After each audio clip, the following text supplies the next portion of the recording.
এত রাজনৈতিক দল অংশীদাররা আন্দোলন করলো, কিন্তু সরকারের কোথায় কি হচ্ছে আমরা কিছুই জানছি না। আমাদের সাথে কোনো আলাপ আলোচনা করছে না, অথচ দেশের স্বাধীনতা সার্বভৌমত্বকে ঝুঁকিতে ফেলে করিডোর দিয়ে দিয়েছে, আপনারা দেখেছেন। তাই বন্ধুগণ, আমরা বলতে চাই, ওই যে মজা মারে ভজা ভাই, বৈঠা মারে শামসু ভাই, এই বৈঠা মারার দিন শেষ। আমরা আন্দোলন সংগ্রাম করেছি, আমরা রাষ্ট্র চালাবো, আমরা রাষ্ট্র পুনর্গঠন করব। কোন বিদেশি মদতপুষ্ট দালাল এনজিও কর্মী অপদার্থদেরকে আর উপদেষ্টা পরিষদে রাখা যাবে না।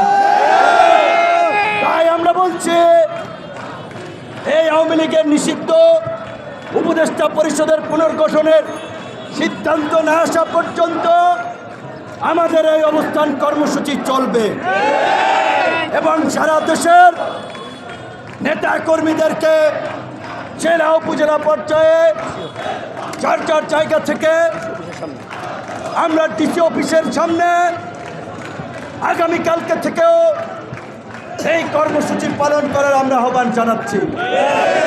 সরকারকে বলতে চাই, অনেক সুযোগ আপনাদেরকে দিয়েছি, আমাদের আবেগ নিয়ে সিনেমিনি খেলেছেন, আর আপনাদেরকে আবেগ নিয়ে সিনেমিনি খেলতে দেওয়া হবে না। হয় আমাদের কথা শুনবেন, সিদ্ধান্ত বাস্তবায়ন করবেন, না হলে তল্পি তল্পা গুছাবেন। এইটাই আমাদের এই অবস্থান কর্মসূচি থেকে আহ্বান। অবস্থান কর্মসূচি চলবে ইনশাআল্লাহ।